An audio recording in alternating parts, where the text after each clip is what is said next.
Une souris verte qui courait dans l'herbe, je l'attrape par la queue, je la montre à ces messieurs et mesdames, avec mon petit mouton jaune.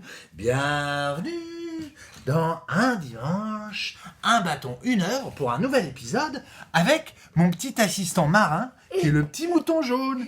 Un petit mouton jaune qui aime bien comme ça battre l'air avec ses petites pattes. Eh oui mon petit gars. Alors, il n'en reste pas moins. Oui quoi? Qu'est-ce qu'il y a? Ah, il est tombé dans le whisky, c'est affreux. Oh. En même temps, ça va me piquer le pif, ces affaires. Mais étrange familiarité que ce moment de pure contingence, qui est presque de la sérendipité, dirais-je, et la composition même de ce tableau qu'on explore aujourd'hui, Marin, qui est un tableau de Chloé Cotalorda. Chloé Cotalorda, c'est une artiste géniale qui vit en Ardèche et donc qui a réalisé cette œuvre ici où vous voyez un personnage à gauche qui est pourvu d'un bec d'oiseau et qui est vêtu d'une parure très belle de plumes ici dans des caméotes gris et noirs extrêmement élégantes et qui tient dans sa main un personnage tout aussi étrange, tout aussi interlope, tout aussi ambivalent, tout aussi hermaphrodite en quelque sorte, qui s'apparente à une marionnette.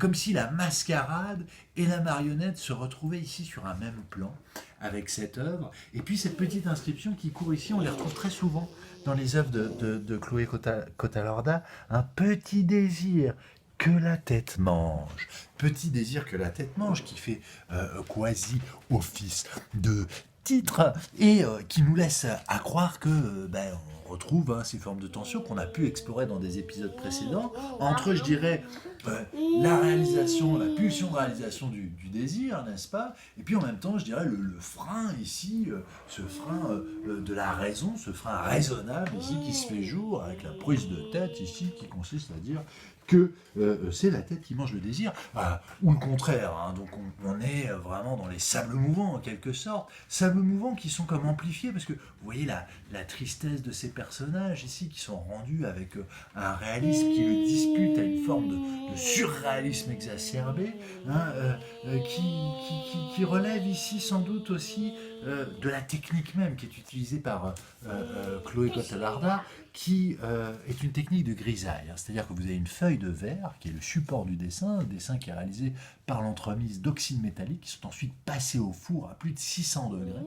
C'est l'épreuve du feu toujours. Et lors de cette épreuve du feu, ce moment où la silice se confond, fait corps avec ces oxydes, et puis un dispositif de monstration ici qui consiste à détacher cette feuille de verre avec une légère profondeur sur un fond de tissu et papier cousus ensemble, dans une structure comme ça très, très particulière et qui laisse avoir une projection du dessin parce qu'on travaille aussi avec la lumière comme matériau très direct ici de ce travail et comme si on confondait les deux plans et en même temps on assumait pleinement, je dirais, leur différentiel. Et cela, c'est quelque chose qui agit sur la présence du dessin et quelque chose qui est de l'ordre de sa projection ou de sa représentation.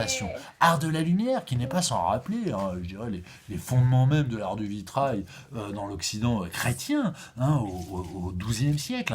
Suger disait, affirmait que le vitrail permettait une forme d'anagogie, ici de rapport anagogique au mystique, une quête du mystique, ici un cheminement vers le mystique qui était rendu possible par la lumière. Et là, on sent que cette volonté ici d'atteindre à cette question du désir, des frustrations qui lui sont liées, de l'intimité aussi qui le porte, de l'impossibilité de sa communication, au travers de cette figure étrange de Papagena ou de Papageno pour penser au personnage de l'oiseleur et de l'oiseleuse chez Mozart, qui veut tout le temps dire moult choses et ne peut pas les dire, soit qu'il en soit empêché par lui-même et son flot, soit par les personnages à l'extérieur. Tu as perdu ton gâteau, c'est terrible. Mais non, il est là, tout va bien.